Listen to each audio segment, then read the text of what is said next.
the champ at the moment, Israel Adesanya. What do you think of the guy? You know, he's young, he's entertaining, he's from our neck of the woods. And what do you think is sort of his biggest asset when it comes to being so marketable and in touch with the fans? Because that's kind of one of the biggest things that he has when you look at this guy.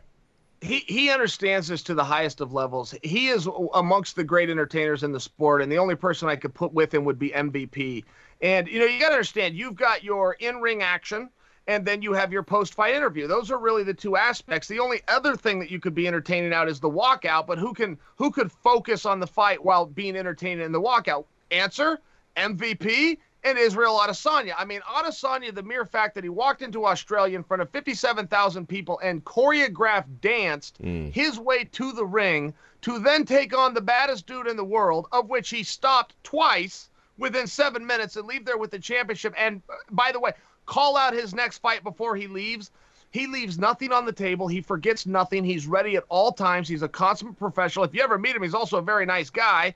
And then when he competes, he's a wild talent. I mean, everybody loves a winner, right? That's kind of what a hype train's all about. And people are getting on board. I want to get your thoughts on his thing with Jones. Just quickly, we saw just over the last 24 hours, him and Tyron Woodley have been going back and forth at it. Tyron Woodley revealing his plans to become the welterweight champion and then move up to middleweight and potentially fight Israel Adesanya. And I'm just wondering, as a former top middleweight yourself, what do you think of Woodley's plans? How do you think a guy like Woodley would go in the middleweight division? Okay, so this is going to surprise you. Now, look, that fight's not going to happen. Woodley followed that call-out up by saying, there's 4 fights I need to do at welterweight. And unless he wins all 4, he's not going to bump up and get a shot to be the champ, if you will. But that's actually a really hard fight for Adesanya. I mean, it really is. The hardest guy to fight is the guy one weight class below you. He's just a little bit quicker than what you're used to, and he can go just a little bit longer because he's a little bit lighter and he doesn't get tired quite as fast. The hardest guy to fight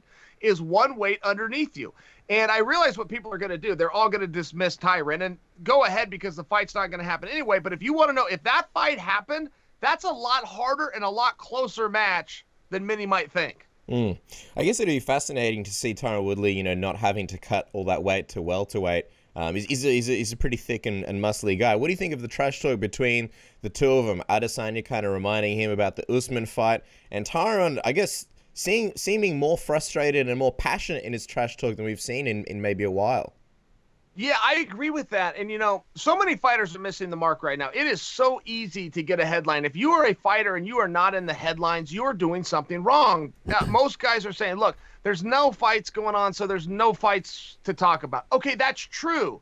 But if everybody is doing that and everybody's taking their oars out of the water, now's the time to strike. You can go up and get all the Tony Ferguson is the biggest star in sports over the last 10 days, and all he did is put his ass on a scale. But it was the only thing that happened. We've all been talking about it. We have no choice but to talk about it. It was a brilliant move. Even if just from a marketing standpoint, which Tony had a lot of other reasons to do that, I'm just saying it was a very brilliant move. So if you're Tyron Woodley, I don't think Tyron was out just having fun. But if he was just looking to get some attention, always go after Adesanya. Because Adesanya will always respond. Adesanya doesn't look to the number one contenders. Don't forget, Adesanya just fought Yoel Romero, who was not a number one contender, who was coming off a loss. That fight made no sense. He got to fight Yoel because he doesn't like him. And he told Dana that. He said, hey, don't punish me for my success. I got in this business because there's some guys that I want to fight. And if you're telling me I don't get to fight him now because I've done so well at fighting, that's not what I signed up for. And Dana goes, okay, you're fighting Yoel Romero. So my only point to you is, don't think Adesanya is going to run and hide if you're a lower name or you're not likely to get in there with him. If you say his name, he will say your name back. And Adesanya is looking to fight as frequently as possible. Just lastly on Woodley, he's mentioned his plans to become the champion. Such a tough division right now. Do you think Woodley becomes the champ before he retires in the welterweight division again? I think Woodley's going to have a very hard time getting that fight. The reports on Tyron Woodley, which they stun me, because he's such a nice guy and I can deal with him so well, is that he was hard for the office. That was always the knock on him. He didn't want to do fights. He said no too many times.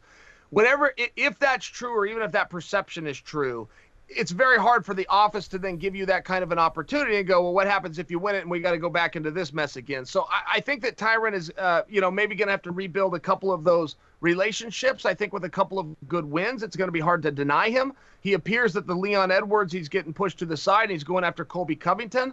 I think anybody that wins between Tyron and Colby is now eligible for a title shot. Getting the title shot is different than being eligible, but I don't think anyone would argue if those two monsters went at it and somebody came out, give them the chance.